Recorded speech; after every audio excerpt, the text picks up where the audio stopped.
¿Se ve bien? Bien. Sí, correcto, se ve bien. En realidad, la charla se titula Las políticas públicas educativas de Argentina vistas desde la movilidad social ascendente.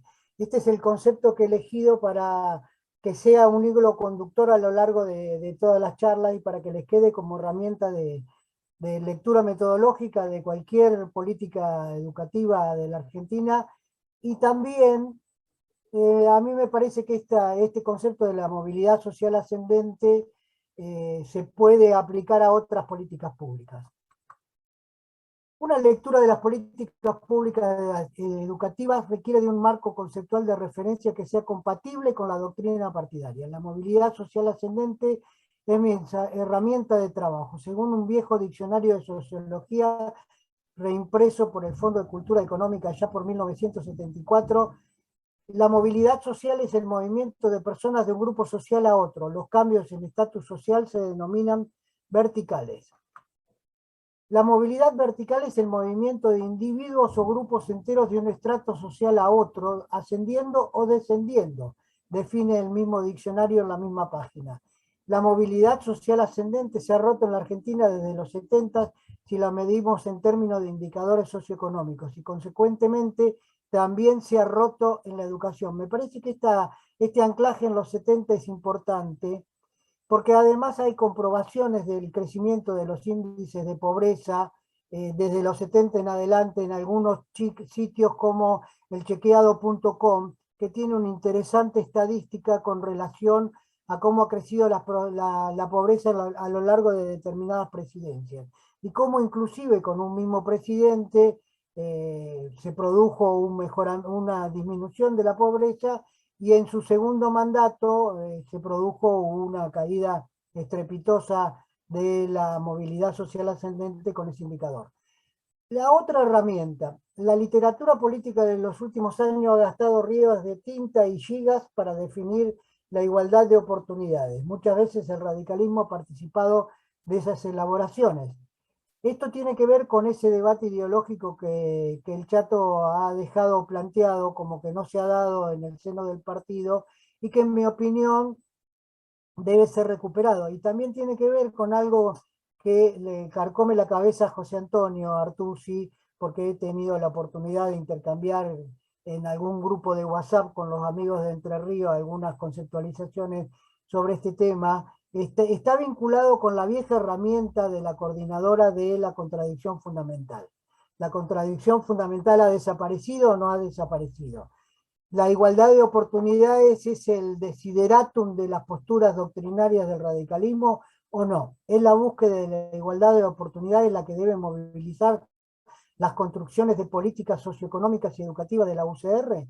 Es más, tal concepto de igualdad se compadece con la doctrina partidaria. Recomiendo un texto de un francés que se llama François Dubet, editorial siglo XXI, cuarta edición, 2011, repensar la justicia social contra el mito de la igualdad de oportunidades. Está escrito en un país central, en un país que es Francia, cruzado por las problemáticas de las migraciones y de la existencia de una gran masa de descendientes de colonias incorporados al Estado francés. De cualquier manera, sirve para algunos análisis que tengamos que hacer. Y por último, y del archivo del recuerdo, saco una declaración, un proyecto de declaración presentado por los convencionales nacionales de la provincia de Buenos Aires del viejo Movimiento Nacional de Renovación y Cambio, 1972, la Convención Nacional, parte integrante de esos convencionales, uno de ellos era el ruso Karakachov, presentaron al cuerpo un documento sobre la cuestión educativa en el que, entre otras cosas, afirmaban que el sistema educativo es repetidor de las desigualdades de origen. ¿Esa afirmación ha perdido actualidad, vigencia o ha sido superada por alguna circunstancia? ¿Sigue siendo el sistema educativo argentino, más allá de su estructura, más allá de los niveles, un repetidor o no de las desigualdades de origen? Según como contestemos esta pregunta, y serán nuestras respuestas en política educativa, y según dónde nos paremos a hacernos las preguntas como radicales, seguramente direccionemos la respuesta. Por eso prefiero analizar desde el concepto de igualdad de posibilidades.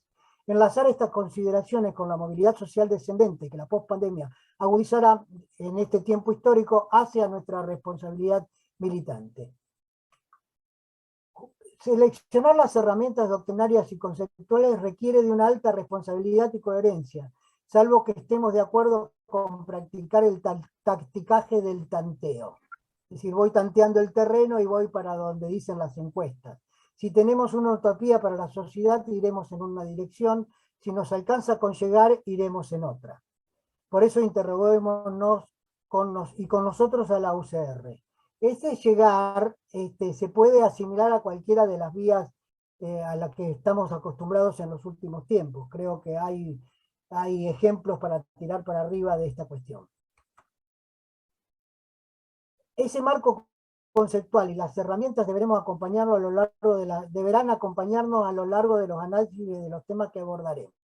Y yo para abrir la puerta de la temática que nos va a ocupar a lo largo de las charlas, quiero hacer una introducción alrededor de algunos pensadores que conformaron el pensamiento de la Unión Cívica Radical sin previamente ser radicales, porque esta es la verdad. Alem no fue radical toda su vida. Sin embargo, su vinculación con el laicismo es absolutamente... María Emilia, cerrá tu micrófono, por favor. Gracias.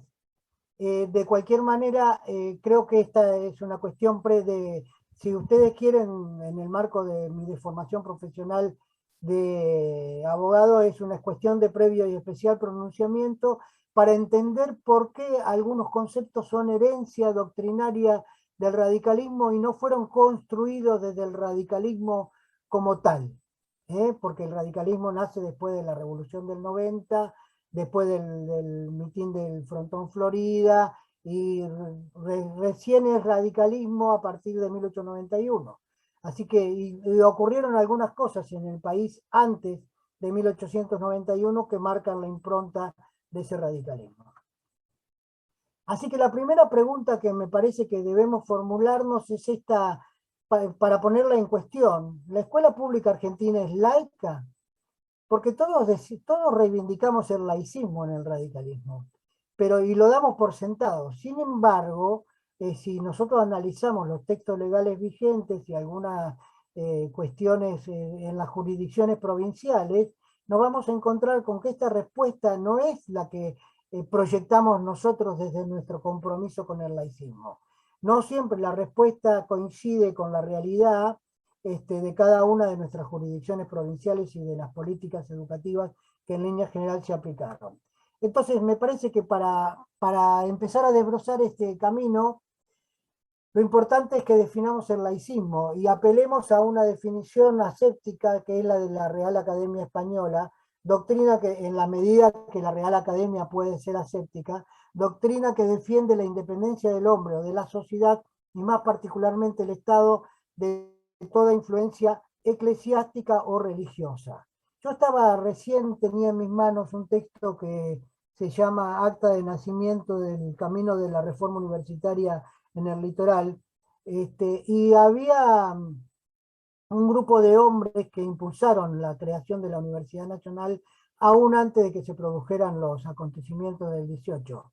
La mayoría de ellos se definían como librepensadores y por lo tanto como laicistas.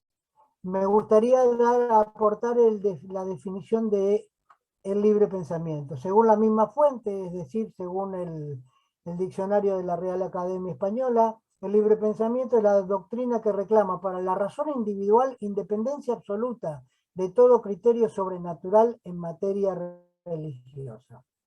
Es decir, que la razón es un instrumento de interpretación de la realidad que no está sometida a los dogmas de las diferentes religiones, cualesquiera sean las que practicamos. Que el libre pensamiento es un espacio de construcción donde impera la razón y donde no impera ninguna verdad revelada. ¿Qué fue primero? ¿El libre pensamiento o el laicismo? Primero fue el libre pensamiento, porque hay rastros en la historia de la humanidad de ese libre pensamiento ejercido, por ejemplo, por Hipatia de Alejandría, por Copérnico, Galileo, Servet, Giordano Bruno, la Ilustración y el enciclopedismo, que corrieron la frontera de la ciencia y sufrieron el dogmatismo de las verdades reveladas. Y sin embargo, el laicismo es hijo de la Ilustración y el enciclopedismo, y también es hijo de la Revolución Francesa. Un sector del Estado llano de la Revolución Francesa, los famosos sans-culottes, que quiere decir sin calzones, sin calzoncillos, es como el gaucho nuestro que usaba chiripá y no usaba nada abajo del chiripá, incluyeron el aprender a leer y escribir en la lista de reclamos. A partir de allí aparece el sistema público de educación a cargo del Estado. Es decir, veníamos de un Estado que no tenía idea de que debía asumir la responsabilidad de prestar la organización estatal para la satisfacción de los deseos de aprendizaje de la población. Esto empieza con la Revolución Francesa, que es anterior a nuestro tiempo de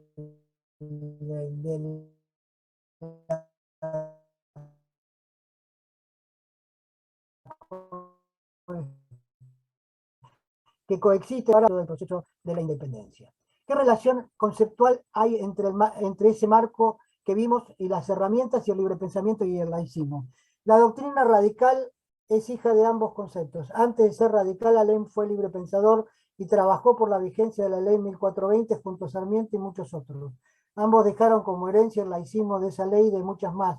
La ampliación de los derechos es una de las utopías librepensadoras y laicistas. En otros de los encuentros veremos esta saga de laicismo en sentido amplio, no escolar. La legislación nacional y la laicidad escolar. La escuela pública, laica, gratuita y obligatoria es el resultado del Congreso Pedagógico de 1882 y que se consolidó legislativamente con la Ley Nacional 1420 de 1884 de Educación Común Primaria. Las posturas fueron dos: enseñanza religiosa o prescindencia.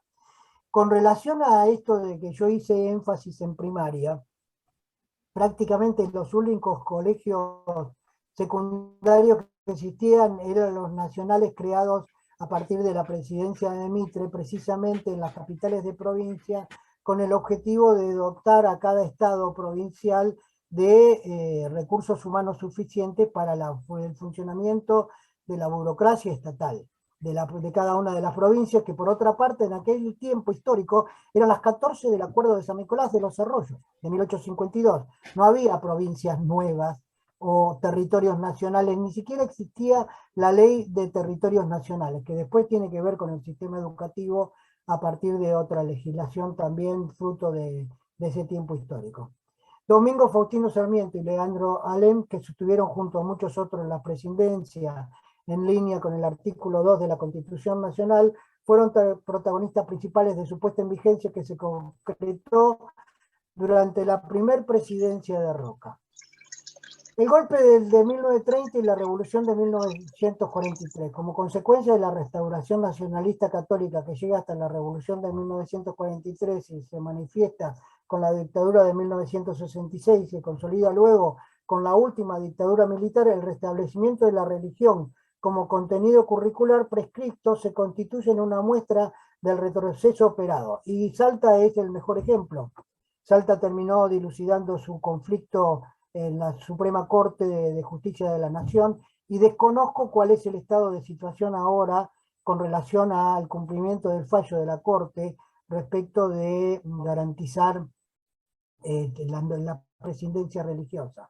Me gustaría que después algún salteño me pase información sobre ese tema, porque la verdad tengo un hueco ahí y mejor que los salteños para ponerme en autos no creo que haya nadie. Desde 1884 hasta la sanción de la Ley Federal de Educación 2495 no existió el cuerpo legal alguno de alcance nacional. Es decir, las escuelas nacionales se manejaban por resoluciones ministeriales y cada provincia dictaba su legislación provincial que estaba centralmente dedicada a las escuelas primarias y en menor medida, mucho menor medida, a las escuelas secundarias. El decreto de puesta en vigencia derogó toda norma que se oponga a la ley federal y por lo tanto derogó la ley 1420, en tanto que la escolaridad de la ley 1420 tenía una periodización, digamos, en la progresividad de la gradualidad de la educación diferente a la que prescribió la 2495, que para recuerdo de todos es la que puso en vigencia la laica y el polimodal. No hablan de laica, ni de laicismo, ni de laicidad, mencionan el pensamiento crítico, y es la que extendió la obligatoriedad hasta el 9º año de la educación general básica, con lo que trastocó el viejo concepto de la primaria que terminaba en sexto o en séptimo, según el tiempo histórico. Eliminó los contenidos básicos comunes, curriculares, y provinciales, eliminó a Darwin y a Lamarck la redacción de los contenidos básicos comunes, pero eliminó a Darwin y a Lamarck, y esto provocó el alejamiento de una importante corriente de educadores que estaban participando de la redacción de sus contenidos básicos comunes. Esto coincide con el tiempo de la presidencia del riojano. La ley fue derogada definitivamente con la puesta en vigencia de la Ley Federal de Educación con el decreto 872 del 93. Había sido derogada con anterioridad en 2 ocasiones, la primera con el decreto ley del 43 del ministro Gustavo Martínez Zubiría, cuyas concepciones católicas recalcitrantes es el autor de un viejo texto del revisionismo que se llamaba 1810, que era el contrarrelato, por decirlo de alguna manera más derechoso, de la Revolución de Mayo. La segunda fue por la ley 12.978 del 47, que fue aprobada por la legislatura nacional después de la, de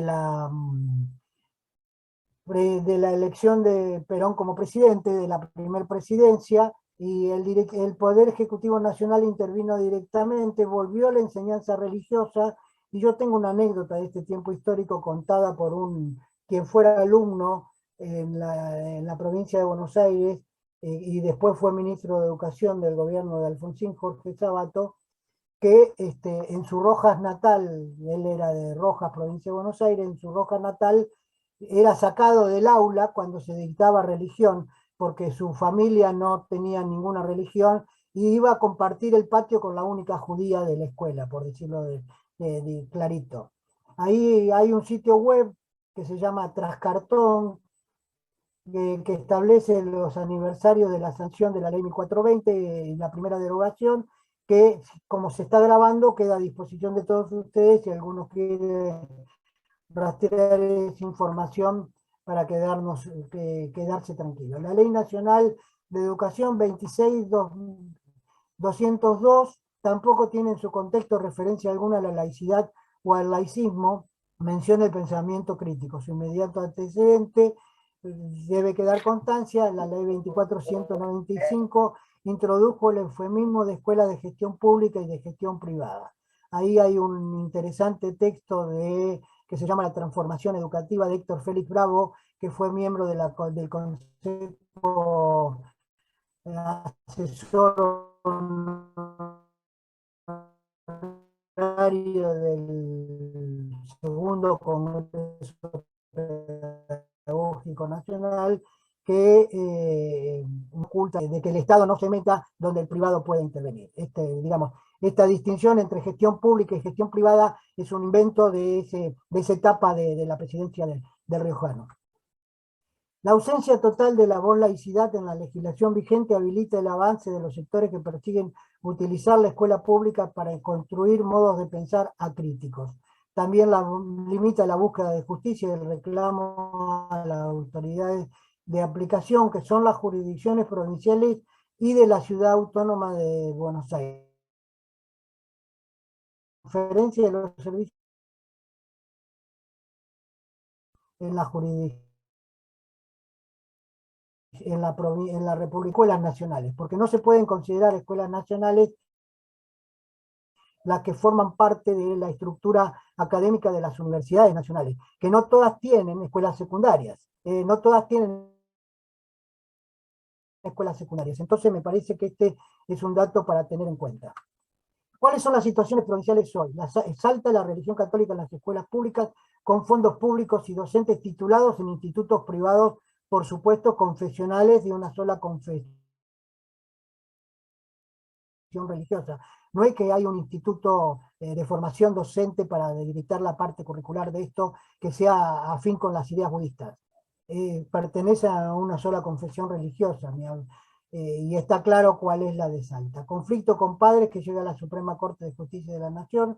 Tucumán, la Constitución Nacional, la Constitución Provincial asegura la enseñanza religiosa a pedido de los padres en la escuela pública, artículo 144, inciso 2. La Pampa, la Constitución Provincial asegura la enseñanza religiosa a pedido de los padres en las escuelas públicas. Córdoba, por ley provincial, religión optativa fuera de hora normal, sin mencionar quién afronta el pago de los dictantes de esa cursada. Con lo que en realidad Tucumán, La Pampa y Córdoba adoptan un criterio muy parecido al de la ley 1420 que después vamos a ver. Santa Fe carece de ley provincial de educación, he participado de algunos intercambios con correligionarios en ese sentido. La verdad que una provincia como Santa Fe carezca de ley provincial de educación y se maneje solamente con resoluciones ministeriales, le quita seguridad a los derechos de la comunidad educativa y deja al arbitrio de la política pública, de la política del gobernador de turno, la orientación del sistema educativo. Y creo que no es prudente. A eso hay que agregarle que la Constitución de la provincia de Santa Fe, en su artículo 3, la define como católica, apostólica y romana. Yo que soy chistoso, digo, Santa Fe fue bautizada, tomó la comunión, se confirmó, contrajo matrimonio, no sabemos con quién, porque desde la época de Ramírez y López los entrerrianos no sé, y los santafesinos tienen sus dimes y diretes, y va a recibir la extrema unción cuando deje de ser viable. Es decir, una persona jurídica de derecho público parece que ejerce actividades propias del contexto privado. El artículo 19 de la Constitución Nacional que establece el principio de reserva es muy claro al respecto. Las acciones privadas de los hombres están exentas de la autoridad de los magistrados y libradas a Dios y a su conciencia, en definitiva. La provincia de Buenos Aires tiene un decreto que está vigente desde el 2011, que hasta ahora no ha sido tocado, que establece que en su artículo 193 prohíbese la colocación de símbolos religiosos o de partidos políticos en el ámbito de los edificios escolares, excepción hecha de las escuelas de gestión privada confesionales con relación a los símbolos religiosos. Es decir, prohíbe las imágenes religiosas o la actividad de los partidos políticos adoctrinando, digamos, en el espacio público que es la escuela de gestión pública, como dice la Ley Federal de Educación. Basta un decreto provincial para asegurar la laicidad. Sí. Carlos, 2 minutos. Hay correligionarios o participantes que tienen cámaras encendidas. Si las pueden apagar, mejor para que la comunicación sea más fluida, por favor. Después encendemos. Al momento de conversar o ampliar el debate, encendemos las cámaras. Gracias. Basta un decreto provincial para asegurar la laicidad en cualquiera de nuestras provincias. Es insuficiente porque puede ser derogado por otro decreto, es inferior en jerarquía a una ley, y en el caso de la provincia de Buenos Aires, la ley provincial 3688, que acompaña en el tiempo histórico la sanción de la ley nacional actualmente vigente, no se registra la palabra laica. Y a veces la cuestión de la palabra es importante. ¿Qué hace falta? Como mínimo consagrar en la actual Ley Nacional Educativa número 26206 el principio de la laicidad, sin perjuicio de los cambios en otras leyes nacionales, como el Código Civil, en proceso de modificación. En estos días ya está modificado, puesto en vigencia, y algunas cuestiones, esto estaba dicho en función del cambio. Ustedes saben que la Iglesia Católica Argentina, católica, apostólica y romana de la Argentina es persona de derecho público, con lo que en realidad se abre ahí un debate con respecto a la igualdad de los demás cultos, y se abre un debate sobre cuáles son las razones para que un ente privado confesional forme parte, sea tan de derecho público casi como el Estado nacional, provincial o municipal. ¿Es compatible con el sufragio universal, el matrimonio civil, la patria potestad compartida, el divorcio vincular, el matrimonio igualitario, el derecho a la identidad de género, la ausencia de toda definición sobre la educación laica en las escuelas públicas? Es decir, ¿por qué hemos avanzado tanto en esa dirección? Y me parece muy bien que hayamos avanzado, y en la práctica estamos antes de 1884, porque la laicidad no está reconocida, inclusive en el propio partido hay mucho debate alrededor de esta cuestión. Creo que desde ese punto de vista, estas son preguntas que deberán ser contestadas desde la militancia y desde el trabajo alrededor de conceptos de recuperación de palabras que para nosotros siguen siendo importantes. Un gran pensador francés dijo, y nunca mejor dicho, porque lo dijo en la Asamblea de la Nacional Francesa cuando se discutía una vuelta atrás en la laicidad de la educación de Francia. Esto coincide con el tiempo de la restauración bonapartista, digamos. Víctor Hugo, el famoso autor de Los Miserables, fue legislador francés y dijo: yo lo declaro la libertad de enseñanza, pero también quiero la vigilancia del Estado, y como yo quiero esta vigilancia efectiva, yo quiero el Estado laico, exclusivamente laico. Y otro pensador escribió: certidumbres racionales o científicas, veracidad divina, me arrastraban a un dogma, a una intolerancia, a una servidumbre, llegado el caso a la violencia y al odio. La duda me traía de vuelta a la tolerancia, a la libertad, al amor. Emmanuel d'Astier fue un resistente francés que integró las filas de la resistencia francesa contra la ocupación alemana. Para terminar, el laicismo no es el recuerdo de glorias pasadas, es una necesidad imperiosa. Sin laicismo, la escuela será un lugar de adoctrinamiento que abrirá las puertas al fanatismo y a la irracionalidad. El laicismo en la escuela contribuirá a la necesaria tolerancia que todos reclamamos para nuestra vida diaria. Y una vuelta de tuerca más a esta reflexión final. Y con esto termino. Y haciendo una confesión que después voy a compartir con ustedes.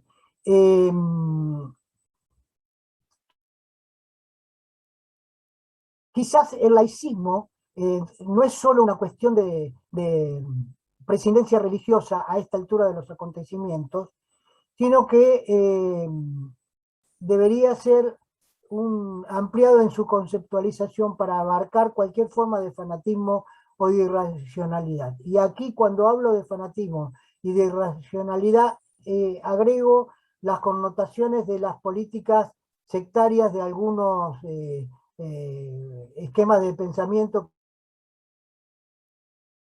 que pueden estar cambiando en la Argentina. Y la confesión está vinculada con el primer párrafo. El laicismo no es el recuerdo de glorias pasadas, es una necesidad imperiosa.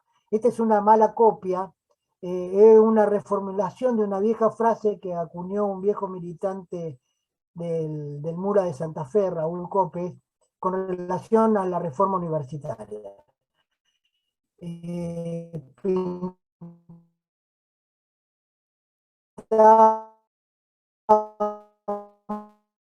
Carteles que hacíamos en papel de fondo rosa, la que pasada es la ratificación vehemente de una necesidad imperiosa. Así que yo retomo esa frase para decirles a ustedes que el laicismo no es el recuerdo de Alem y de Sarmiento. El pensamiento crítico sea efectivamente pensamiento crítico, y no pensamiento crítico adoctrinador o pensamiento crítico condicionador. Y con esto termino y les agradezco la atención y espero las preguntas. Dejemos de compartir pantalla, chatito. Bien, ahí lo hacemos. Alvarito. ¿Qué? Dejemos de compartir pantalla acá. No. Podés dejar de compartir vos, Carlos. Sí, Ya lo Claro, estoy ahí tiene que dejar haciendo. compartir. sí, Ahí podemos. estoy. Ahí está. Ahí estás. Bueno, perfecto. Entonces, queda abierta a las preguntas, opiniones o para que ampliemos un poco el tema. En relación a Salta, la pregunta que vos hacías, acá en este momento hay miembros del Sindicato de Trabajadores de la Educación, SITEPSA, hay varios miembros que nos van a ayudar a aclararte la cuestión. Si bien hubo una designación de maestras de religión pagadas por el Estado provincial para el cumplimiento del fallo federal, se han reasignado funciones, no se dejó sin efecto, y uno de los partidos que más defendió el mantenimiento de los derechos adquiridos por los maestros de religión fue, curiosamente, el Partido Obrero. Y en este momento se han reasignado funciones a esos maestros de religión a través de afectarlos como celadores, preceptores o en funciones administrativas. Pero hay una pequeña trampa en todo esto. Han habilitado que en contraturno y habilitando la inscripción de padres y estudiantes que quieran formar parte de las clases de religión, lo pueden hacer en contraturno. O sea que hecha la ley, hecha la trampa, le encontraron ahí una salida y las designaciones de los maestros siguen en pie. ¿Está? No sé si alguno quiere aclarar. Para aportar, Chato, algunos docentes de religión también dictan educación sexual actualmente dentro de las escuelas. Sí, fueron designados, y educación emocional.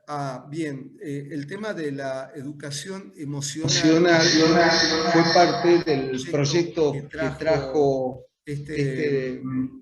perdón, voy a desactivar un sonido. Si me escuchan bien, ¿me escuchan?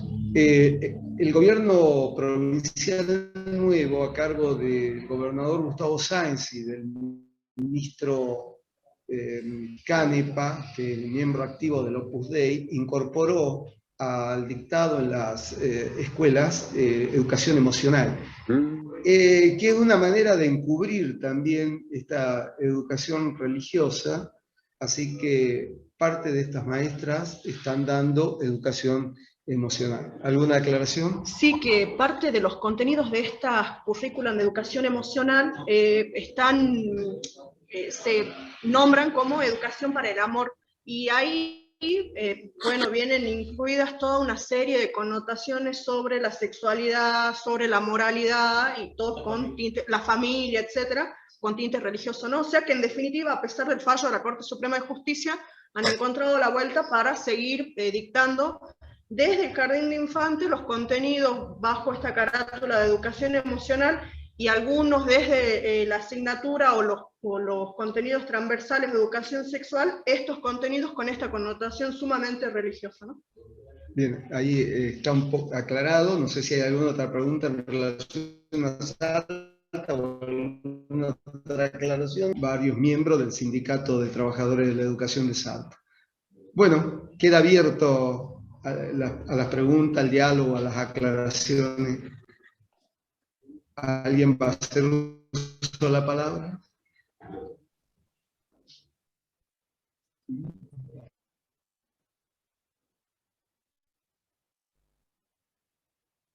Bueno, ¿alguien hace uso de la palabra? ¿Preguntas para Carlos? ¿Aclaraciones?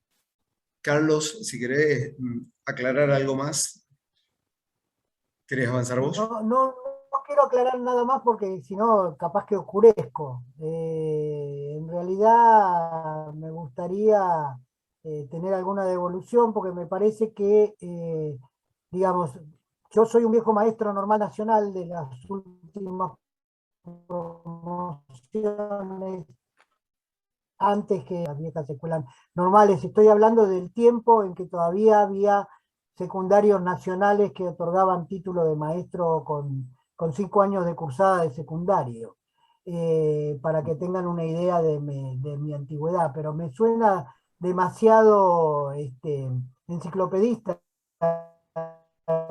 este encuentro. Lo tenemos. No he tenido ninguna devolución, me encantaría Carlos, tener alguna. ha levantado la mano José Antonio Artusi. Sí. Bienvenido, José. Gracias, José. Rubén.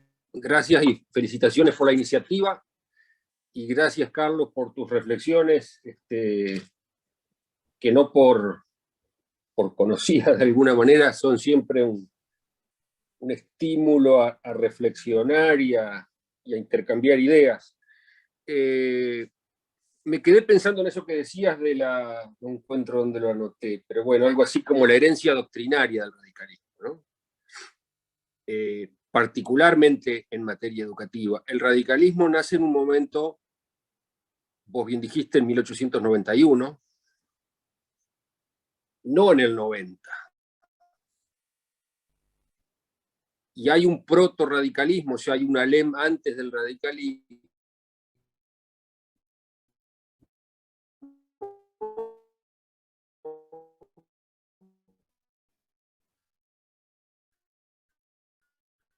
que desde la logia docente en 120, forzada desde el punto de vista hasta del trámite parlamentario, ¿no? No salió fácil, ¿no? Y me parece que ahí nos viene a los radicales una cierta dificultad a veces para saber distinguir las cosas, ¿no? Es decir, Alem, junto a otros que no eran radicales porque el radicalismo no existía, pero que después tampoco van a ser radicales, llamémoslo como lo llamemos, del Partido Autonomista Nacional,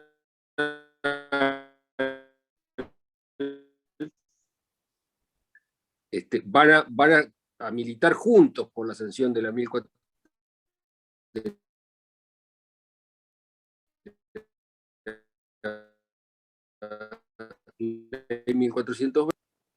sido los que promulgaron la ley 1420, de la mano de algunos que habían sido sus más feroces opositores. Entonces, esto tenemos que tenerlo en cuenta, porque si no, corremos el riesgo de creer que las cosas son blanco y negro, ¿no? Y, como decía Keynes, la realidad es gris y a cuadros. Yo creo que el radicalismo tiene que reivindicar esa herencia doctrinaria laicista, liberal, en el mejor sentido de la palabra, y vincularla con un proyecto educativo,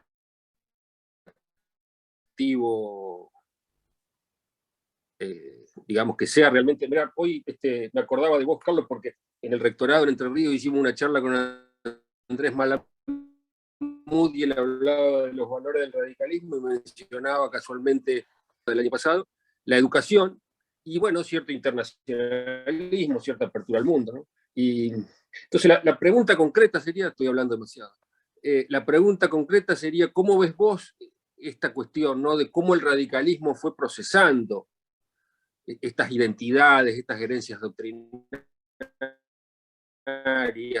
cómo llegamos hoy a este punto, ¿no?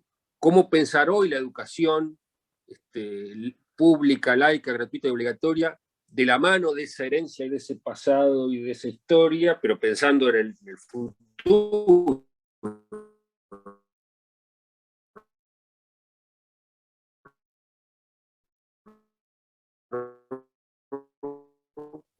Realmente como una herramienta, una política pública, y esa igualdad de oportunidades o de posibilidades, como la llamas vos.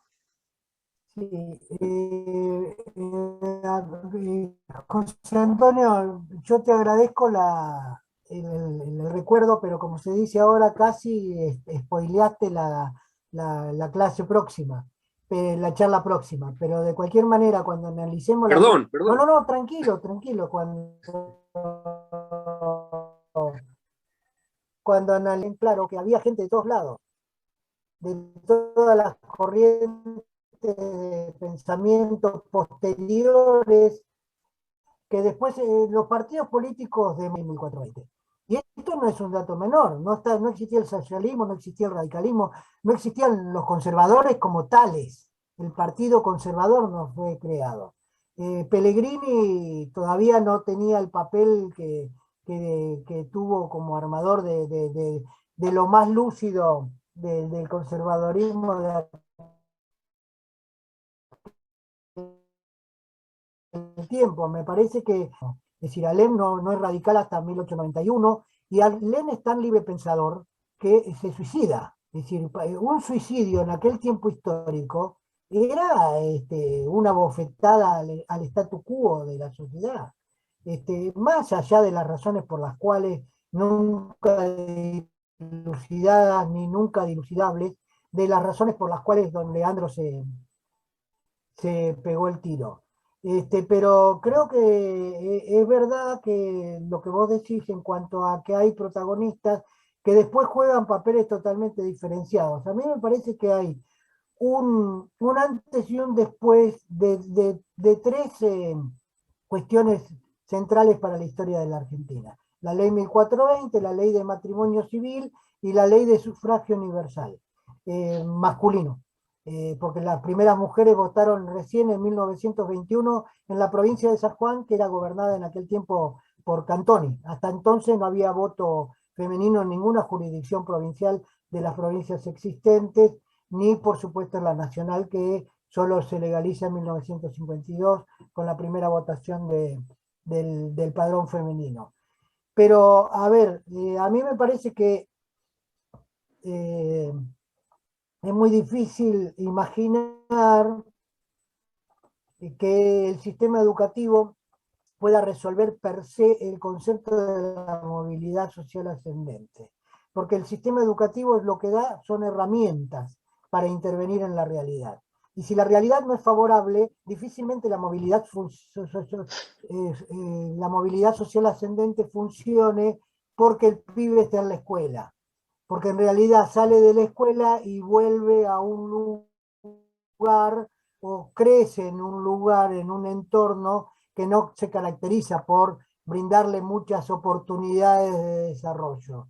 Nadie, yo siempre digo, y esto capaz que me lo has escuchado vos, Chato, o me lo ha escuchado José Antonio, o alguno de los que están presentes.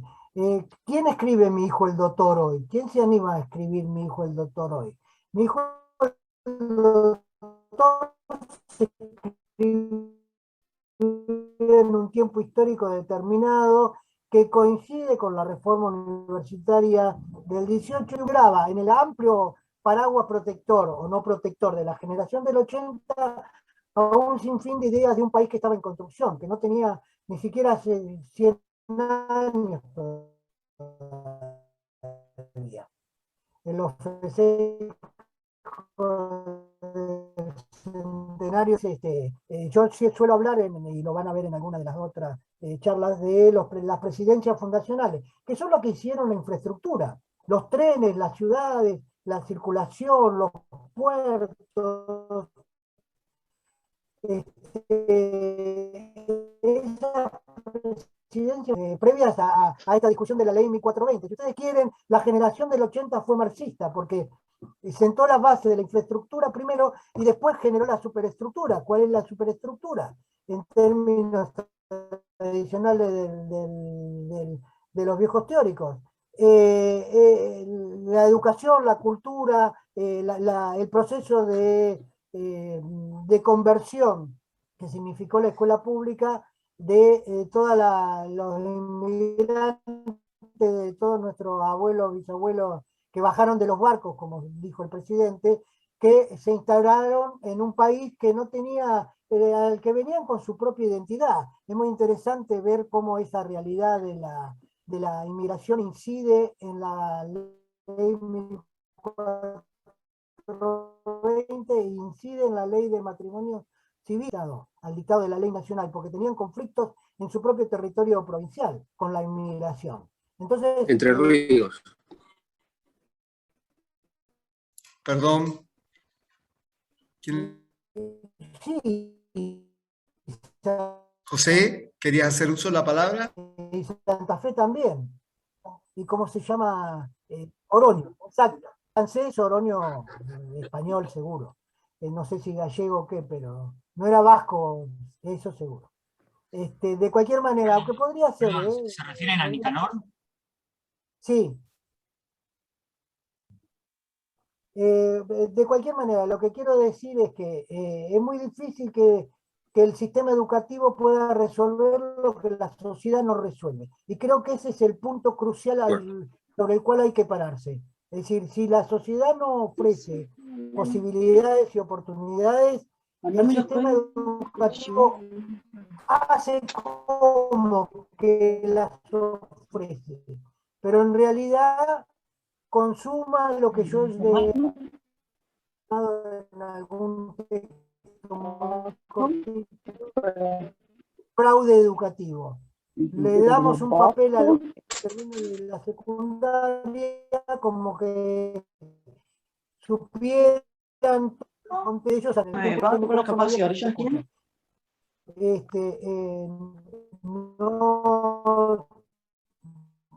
no aprendieron en el tiempo central. Cuando uno deja de contar con los dedos y cuenta con la cabeza, creció.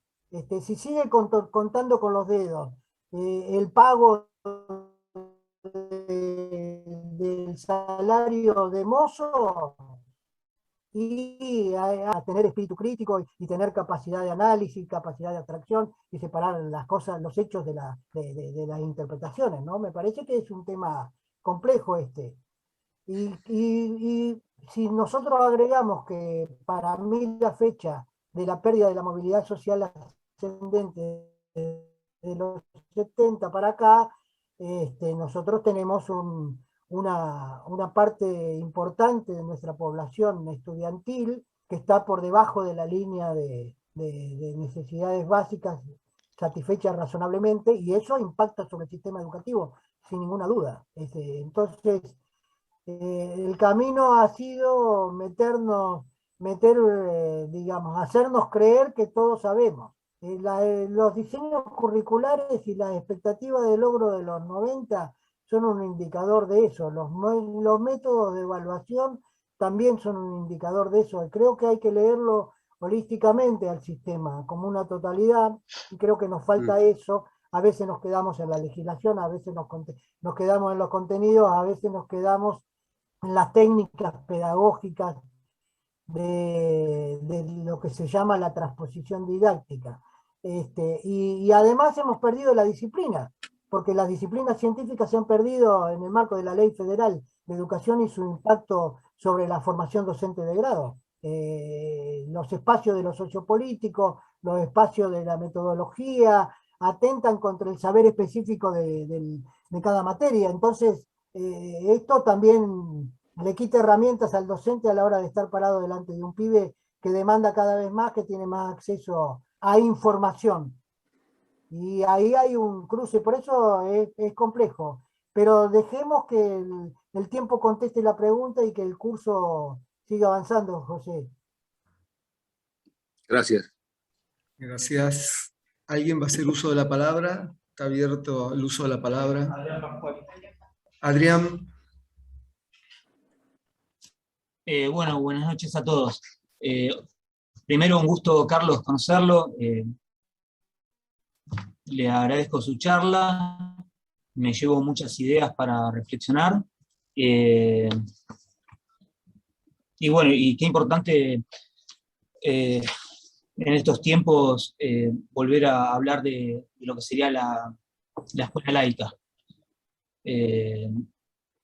Reconocer a Sarmiento, como muchos dicen, el alfarero de la patria, Alén y tantos ciudadanos librepensadores que trabajaron para que la ley salga y tengamos una educación laica.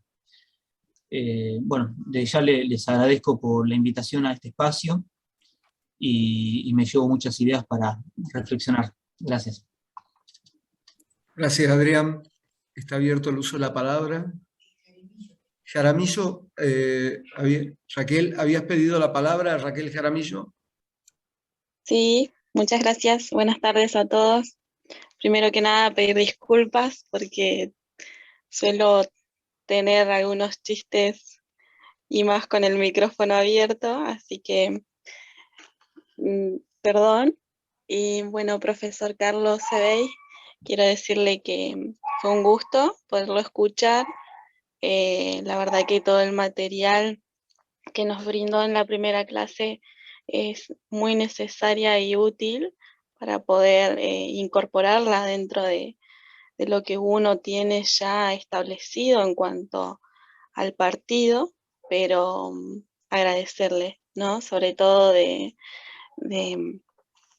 tener, ¿no?, esa igualdad de oportunidades, la que nos debe movilizar a nosotros como una construcción de saberes. Así que gracias, profesor, y bueno, disculpe nuevamente por mi atrevimiento. Gracias, Raquel. Estaba abierto el uso de la palabra. ¿Alguna aclaración, Carlos? No, yo, a ver, muy breve, porque si no, sigo lanzando temas de las próximas.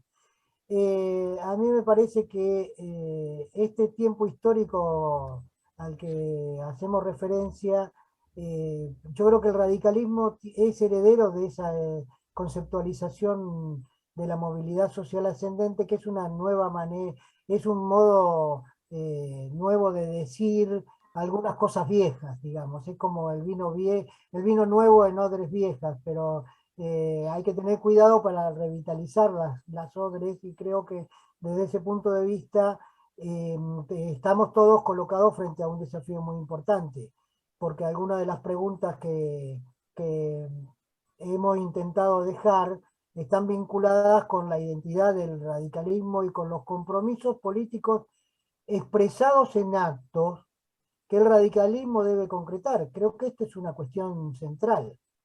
Yo recuerdo largos debates alrededor del tema de los subsidios a las escuelas privadas. En realidad el problema que tenemos es que ni siquiera las escuelas públicas están funcionando en la dirección que la utopía radical imagina que debería.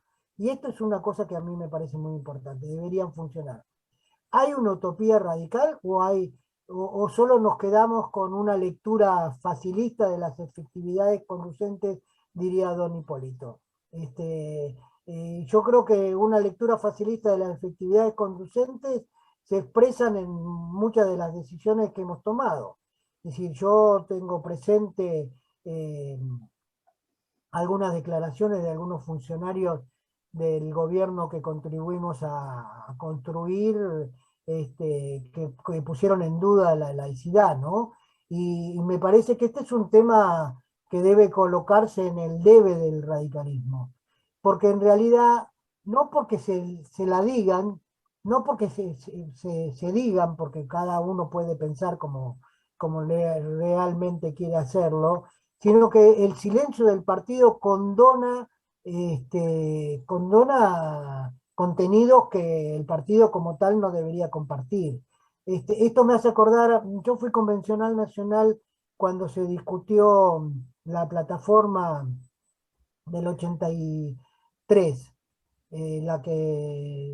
y yo recuerdo que había una dura discusión porque hay radicales y radicales, es decir, yo recuerdo alguna dura discusión con algunos amigos de alguna provincia del interior, alrededor del tema de la trascendencia, que la zanjó don Carlos Alconada, yo recuerdo perfectamente en la convención, porque estaban con el tema de la otra vida, de la no otra vida, qué sé yo.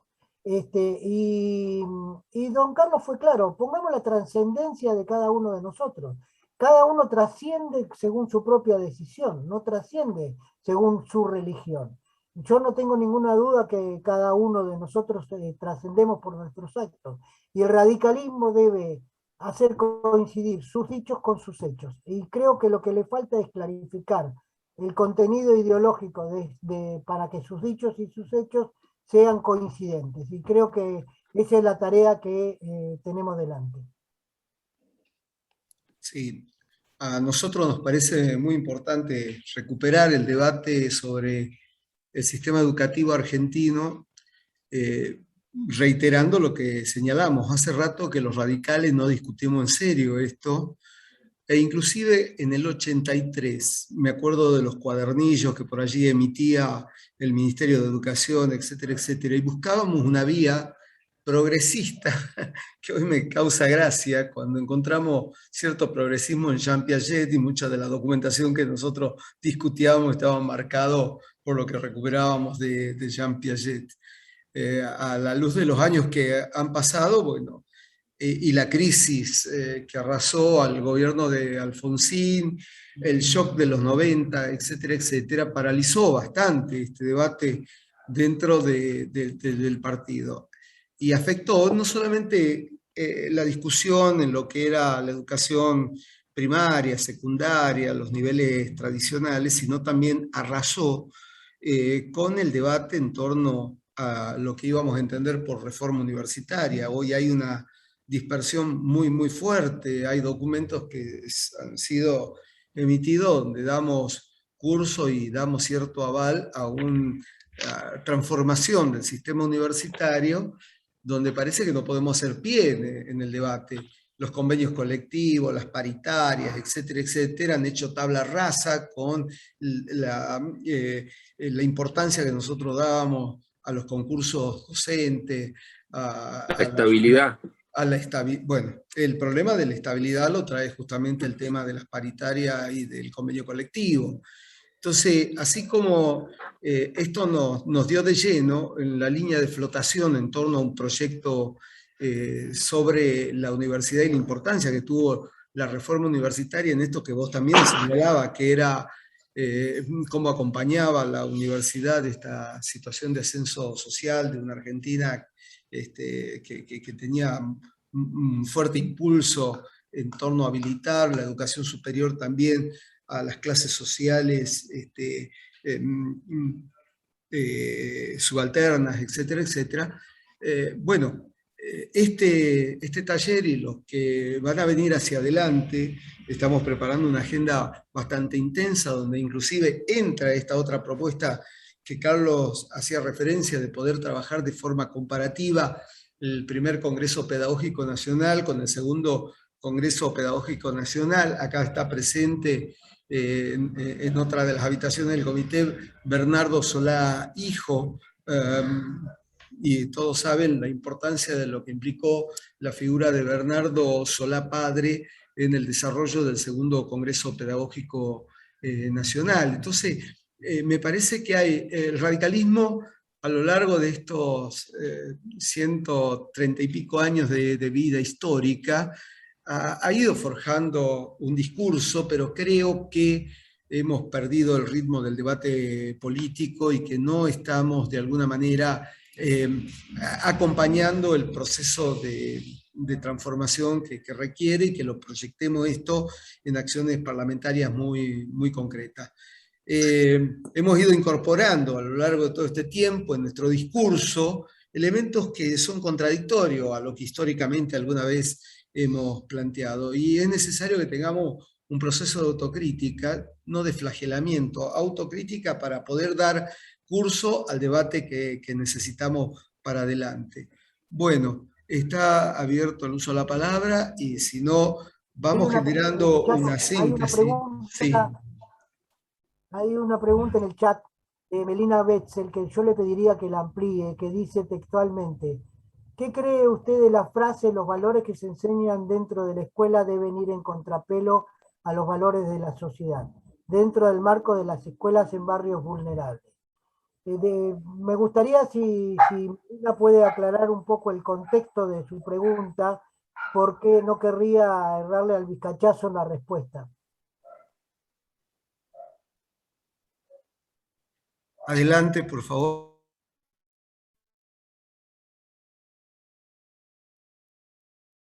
Estás muteada, Melina. Muteada, Melina. Está difónica, dice. No habla.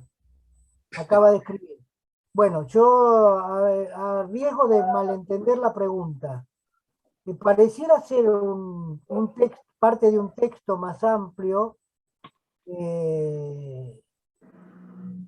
La primera pregunta que me hago es si los valores se pueden enseñar. Y ahí hay toda una corriente de la filosofía que dice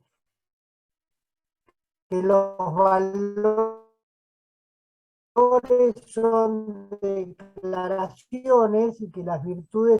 ahora, pareciera que por tratarse de una escuela vulnerable, los chicos deberían tener valores en contrapelo de la sociedad. ¿Cuáles son los valores de la sociedad? ¿Lo que define quién? ¿El docente? o los define el contenido curricular, o lo define la política educativa, o lo define la construcción social. Creo que es muy difícil contestar, yo creo que subyace una idea de intervención en la cabeza de esos pibes, como que están preparándolos para salir a enfrentar una sociedad de la que pareciera no formar parte. Y en realidad forman parte como resultado de los propios errores de la sociedad. Es decir, son vulnerables, entre otras razones, porque la sociedad elige el camino de construir vulnerabilidades. Las políticas de los 70 para acá han construido... Yo recuerdo una vieja película que se llama La deuda interna, que recuerdo haberla visto en Neuquén, que trabajaba Camero, que a mí me sirve para decirle, la deuda interna son todos esos pibes que no estudian ni trabajan. La deuda interna son las vacaciones que no se toman algunos, son los cambios de casa, o las relocalizaciones poblacionales en el conurbano, de localidades con mucha tasa municipal a localidades más baratas. Esto es parte de la deuda interna, porque en realidad, y obviamente tiene que ver con los circuitos de reproducción de la pobreza. Dime la escuela primaria a la que vas y te diré a qué escuela secundaria te toca ir. Y te diré el destino que vas a tener en la universidad o en el Instituto Superior de Formación Docente o Técnica. Es decir, hay circuitos legalizados de la pobreza. La fragmentación que venía a combatir la ley 2495, de la cual la hija de Berta Brandlasky, Cecilia, fue una ejecutora clarísima, en realidad se fue convalidada por la ley 2495 y por las jurisdicciones provinciales en cada uno de sus casos. Entonces, me suena muy fea esta frase, no sé si con esto contesto, Melina, pero me gustaría saber si podés poner el texto del cual lo extrajiste para que todos tengamos un aprovechamiento más profundo del contexto de esa frase. Bien. ¿Se dan cuenta que Bueno, yo me estaba pila vuelvo y de nuevo. Yolanda está hablando. Como ven, sigo siendo un docente que ve a los alumnos haciendo las cosas que no deben hacer en el momento que no se deben hacer. Pese a que estoy jubilado hace una buena cantidad de años. sí, pero sos papá reciente, no tan reciente. 14 la gurisa. Bueno, sí, interesante quizá la pregunta, porque me parece que intenta, con esto que decía, dentro del marco de las escuelas en barrios vulnerables, es decir, ¿quién define esos valores? Era el planteo de Carlos, ¿no? ¿Quién define esos valores que deberían darse? La discusión de los valores es una discusión que entró también con la reforma educativa de los 90, ¿no? Cuando se hablaba de la educación en valores. Y bueno, ¿quién define esos valores? Fue todo un debate, sí. No sé quién quiere hacer uso de la palabra. Sí. Sí, planteaba que también hay que preguntarse qué cosas son los valores, ¿no? En filosofía decimos que los valores no son, valen. Y se pueden establecer algunas jerarquías y esas jerarquías se establecen socialmente, ¿no? Entonces es interesante reflexionar sobre eso, ¿no? Y sobre todo porque se introdujo, como decía Rubén, muy fuertemente a partir de la década de los 90, y en ese momento, de alguna manera, la educación de valores se convertía en una especie de adoctrinamiento, ¿no? Muy fuerte, y venía a reemplazar la reflexión ética y la enseñanza de la filosofía, justamente.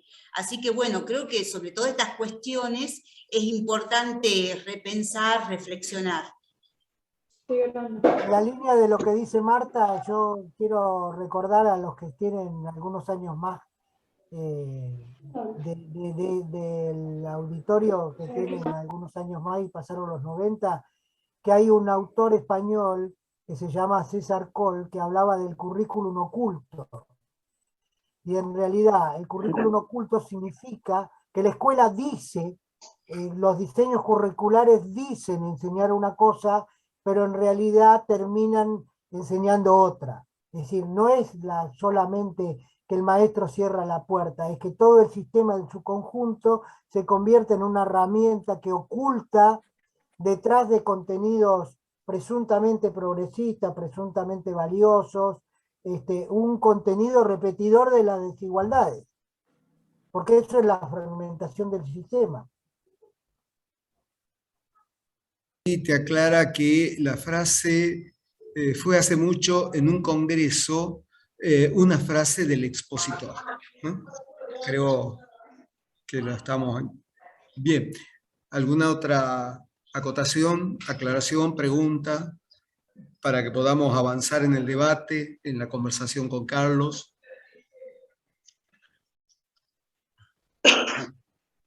Sí, buenas noches, soy Teresita Cárdenas. ¿Puedo hablar? Sí, hola Teresita. No sé cómo pedir la palabra. Está bien, es dirigente de Buenas noches, Rosario, profesor. es del interior de la provincia de Salta, de Rosario la Frontera. Gracias. Gracias, Chato. Adelante, Teresita. Yo trabajo en una ex escuela normal, nacional, hace ya 32 años, y pasé todos los ciclos, y creo que más allá de todo lo que, digamos, lo pedagógico, que bueno, me llevo mal con lo pedagógico porque no se aplica en el aula, he visto desde cómo fueron cambiando los planes de estudio y a partir de allí cómo vino decreciendo la enseñanza y el compromiso de los docentes hacia los alumnos. A tal punto que hoy los chicos salen absolutamente sin saber nada. Y en esta época de pandemia donde mandan que sí, que no hay nada. Acá nosotros tenemos, se inventan números, por así decirlo, de gente que viene porque los chicos no vienen. No vienen. La educación está realmente, los profesores no dan clase, yo creo que más que una reforma de ley, se tendría que priorizar a los docentes, prepararlo con responsabilidad, porque la responsabilidad se ha perdido hace rato. Yo soy profesora, trabajo acá en administración, por lo tanto soy administrativa. Pero hoy un chico de 5º año, son preceptores, secretarios, no tienen 5º año, no saben leer, escribir, y son docentes. Ese problema hemos arrastrado los administrativos que veníamos de las escuelas nacionales a la provincia. Y nosotros tenemos títulos terciarios, yo por ejemplo, y todos los que veníamos de las antiguas escuelas normales, y nunca tampoco hubo solución a ese problema. Pero sí se nombran con cargos jerárquicos como prosecretario y secretario a chicos que no saben leer ni escribir. Y eso del currículo oculto también es verdad. Es verdad, los profesores dictan y hacen lo que quieren, pero porque ellos presentan una planificación y no llegan ni a la tercera parte de las planificaciones que presentan. Yo lo vivo acá, lo he vivido durante todos los años, como a partir de más o menos de la década del 90 viene decreciendo la educación en el contexto social, ¿no? También en el contexto social se viene muy abajo. Con respecto a esta escuela, por ejemplo, no es nada gratis. Los chicos no, hay chicos re pobres, igual tienen que traer su plata para pagar su título, para pagar su... O sea, ¿por qué? Porque el gobierno no manda el dinero a las escuelas.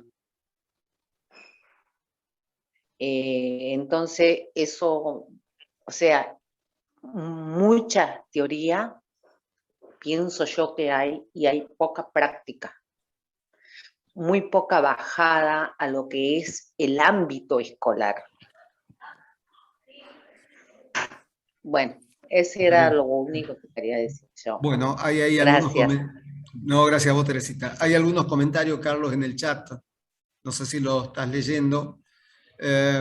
Creo eso se vincularía con lo que dijo la profesora. Una escuela que hace como si. Bien. Los pibes hacen como si aprenden, los docentes hacen como si enseñan, los directivos hacen como si todo estaba bien, los inspectores hacen como si no hubiera problemas, y el ministro de Educación cierra el año con las estadísticas perfectas. Eso es el como si. Así es. Y eso es un fraude educativo, porque en realidad el como si debería ser que el pibe efectivamente, a ver, yo no quiero avanzar sobre temas, pero digo, porque esto tiene que ver con la última charla sobre la educación y la pospandemia. El pibe recibe un barniz de mala calidad de pintura en la escuela. Sale de la escuela, llueve y destiñe, se le pudre la madera, porque en realidad no ha hecho lo que el viejo concepto de la vieja pedagogía de aprender con H. Aprender con H significa apropiarse del saber, y no es una cuestión que resuelva el acceso de la información, porque es una cuestión que está vinculada con el uso de la propia cabeza con relación a la información. Entonces, nos podemos llenar de TIC, de Zoom, de Meet y de cuántas aplicaciones tenga Google, pero el problema es que si yo no me apropio de ese saber, después tengo menos capacidad para defenderme. Yo voy a contar una anécdota de la primaria de mi hija, que fue una escuela pública del sistema educativo provincial. Le enseñaron las tablas con la pitagórica. Es decir, cruzar 1 por 9, 9, 12, y así sucesivamente. El problema es que la pitagórica no está en los negocios. Es decir, si yo lo tengo que mandar al pibe de 10 años, que ya teóricamente debería manejar las tablas, al almacén de la esquina, él no sabe sacar la cuenta con la cabeza porque la tiene que sacar con la pitagórica. Entonces, esto marca esta idea de la apropiación del saber. Es decir, la apropiación del saber significa la incorporación. Lo que no significa la repetición memorística, ni la vuelta al enciclopedismo, ni todas esas cosas que forman parte del pasado que no va a volver. Pero, es decir, las herramientas tecnológicas por sí mismas todavía no, y está en discusión si van a resolverlo alguna vez, el proceso de construcción del propio pensamiento. Y esto es parte de cada uno de nosotros y de nuestros alumnos. Entonces, es muy complejo este tema del hacer como si, porque en realidad uno genera frustrados antes de tiempo. En algún momento se frustra esa vida, y esa vida le cobra a la sociedad esa frustración, no hay ninguna duda. Se la cobra de diferentes maneras, pero no hay ninguna duda. Es decir, ¿por qué digamos, la discapacidad la discapacidad social se ha convertido en un fenómeno? Y hablo de todo lo que sea violencia, porque antes se ocultaba, y ahora está explícita. Está explícita. La sociedad se sincera, pero no se sincera el sistema en este sentido, porque en realidad cuanto más cabezas se abran, más dificultades tiene el sistema para sostenerse. Por eso se practica el como si. Esto es crónica de una muerte anunciada, por decirlo de alguna manera. No sé si Roxana Florit quiso hacer alguna referencia recién. Roxana, si estás allí. Sí, estoy. A ver si me escuchan. Sí. Perfectamente. No hice ninguna referencia, solamente estaba escuchando atentamente el como sí, y esto es una cuestión que viene pasando hace muchísimos años, mucho tiempo, más de 20 años, que hacemos como sí. Yo me desempeñé en todos los niveles, en realidad en todos los estamentos, ¿no? En todos los niveles, hasta inspectora titular de secundaria, y jugábamos al cómo sí. Y esto tiene mucho tiempo, y ha habido mucha complicidad en el cómo sí. Es una cuestión de, ha habido complicidad de muchos sectores en el cómo sí, porque esta cuestión de que abrir cabezas implica que el sistema no se sostenga, ha promovido el status quo, y el como sí ha sido cómodo para muchísimos sectores, y no es nuevo, lamentablemente no es nuevo. No, nada más que eso. Hay un comentario de Eli Carrillo, dice: comparto con Teresita, en Río Negro pasa lo mismo, y es agravante, sucede en la formación superior, en los institutos de formación docente también hacen como sí, y en realidad deforman.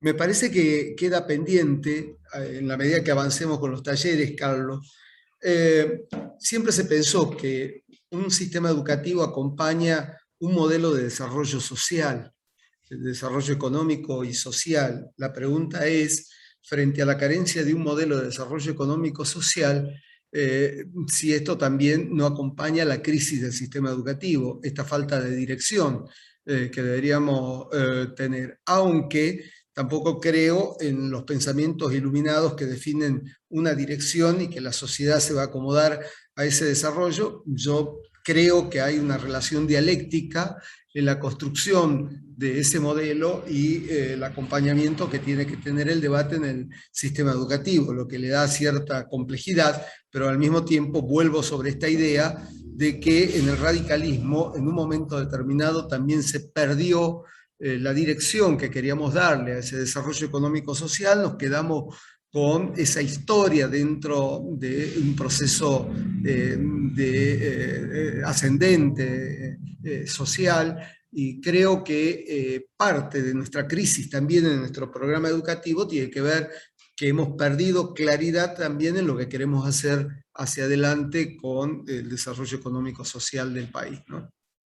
Además de la crisis de la diversidad de las regiones y la diversidad de las sociedades, y los debates estériles en Consejo Federal, donde de federal no hay nada, porque en definitiva las provincias terminan debatiendo y aceptando lo que se impone desde la conducción central del Estado a cambio del dinero para financiar los programas que las provincias agarran cualquier cosa con el objetivo de poder financiar algo en el sistema educativo. A ver, Chato, yo no tengo, y celebro que coincidamos, no tengo demasiada discrepancia sobre la vinculación modelo económico, social y destino de la educación.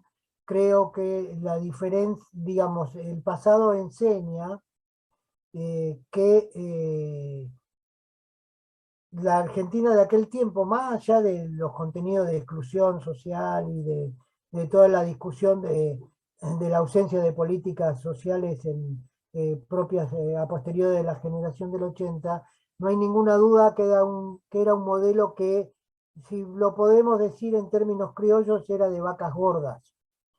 Y nosotros venimos de vacas flacas de hace 70 años. Entonces la cobija es corta, y cuando la cobija es corta para todo y para todos y todas. Y es corta para las provincias, y además nosotros tenemos un sistema muy libérrimo de coparticipación federal, en el sentido de que no atamos los fondos a la efectiva utilización en los destinos que le corresponden. Es decir, hay muchas leyes que dicen una cosa. Lo del currículum oculto no es solo del sistema educativo, hay un currículum oculto de la economía nacional también. Se dice una cosa y se hace otra. Y con los presupuestos nacionales y provinciales pasa exactamente lo mismo.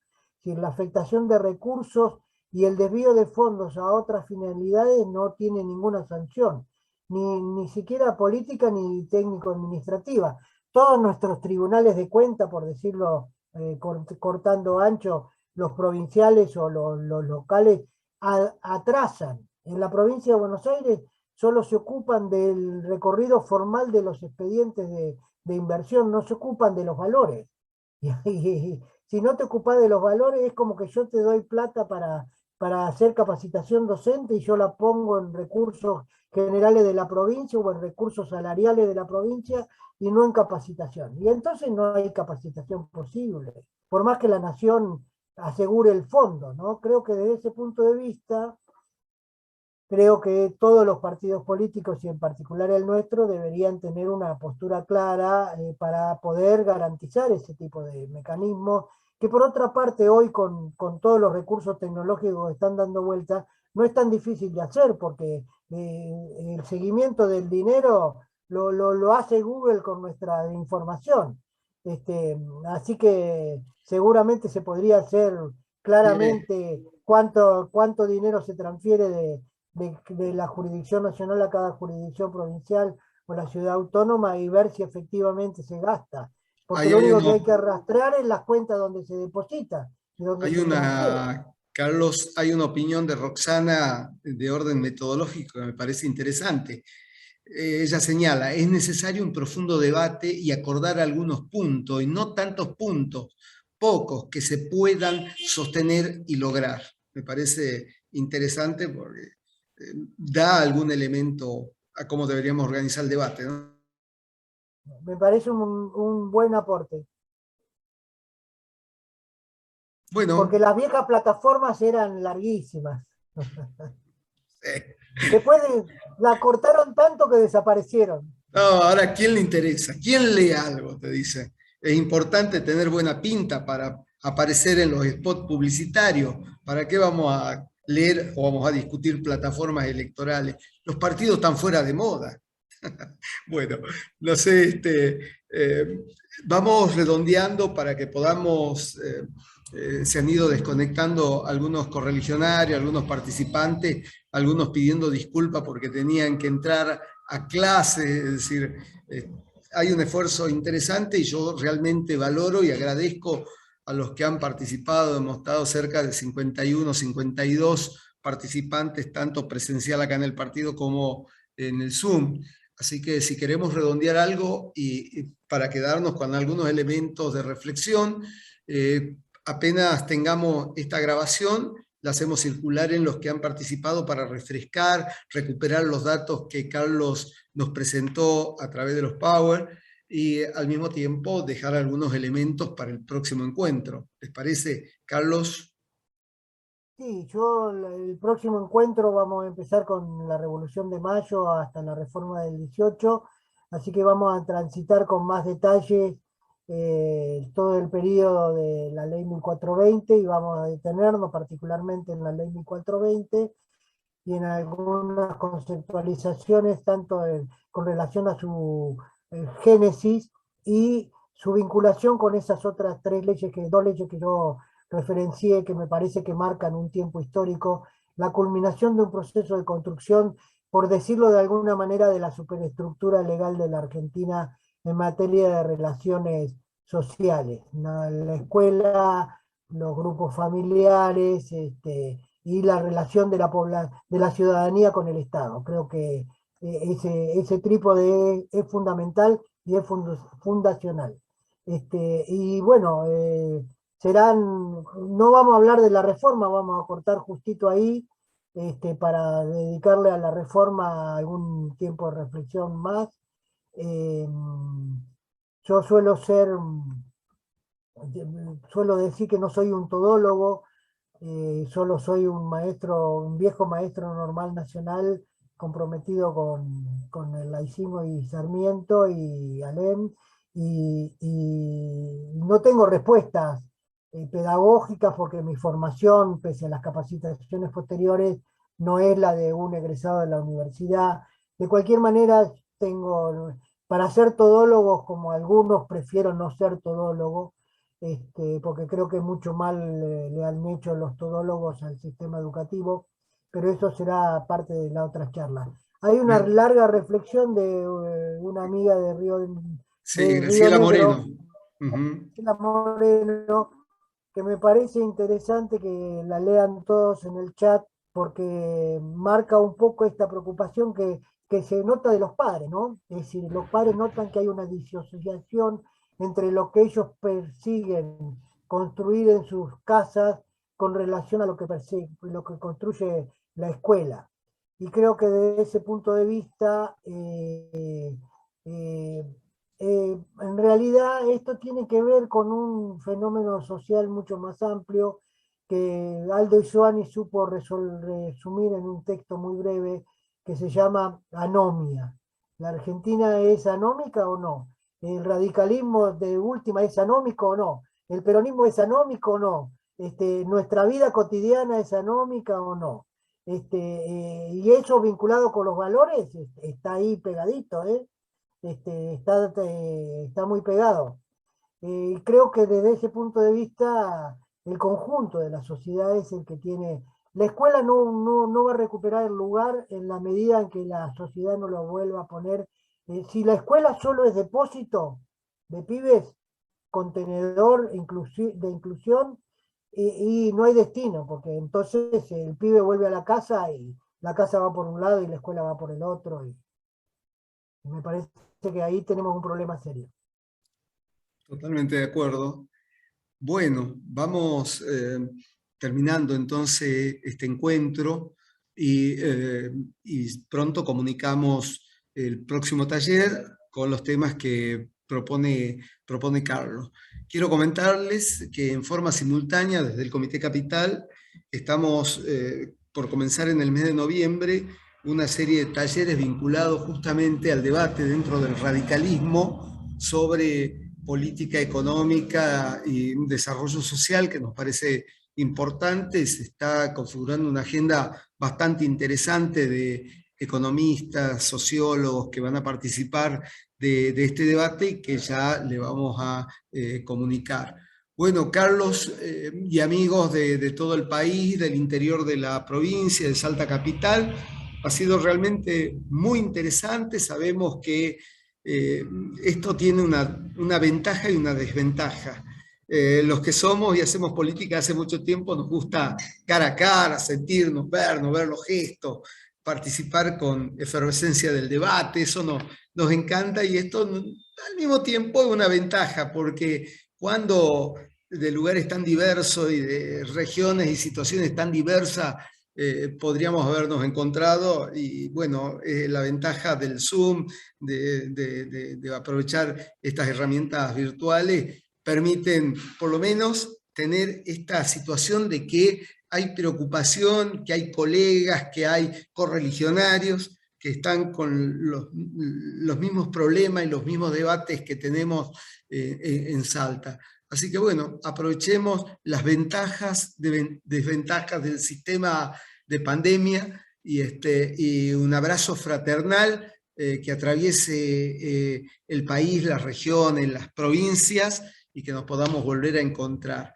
Muchas gracias, Carlos, por tu dedicación, por tu esfuerzo. Muchas gracias, José Antonio, que andaba por allí. Muchas gracias a todos los que han participado.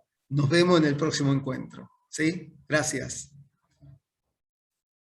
Nos vemos. Chao. Gracias. Chao, chao. Chao, chao. Gracias por los comentarios.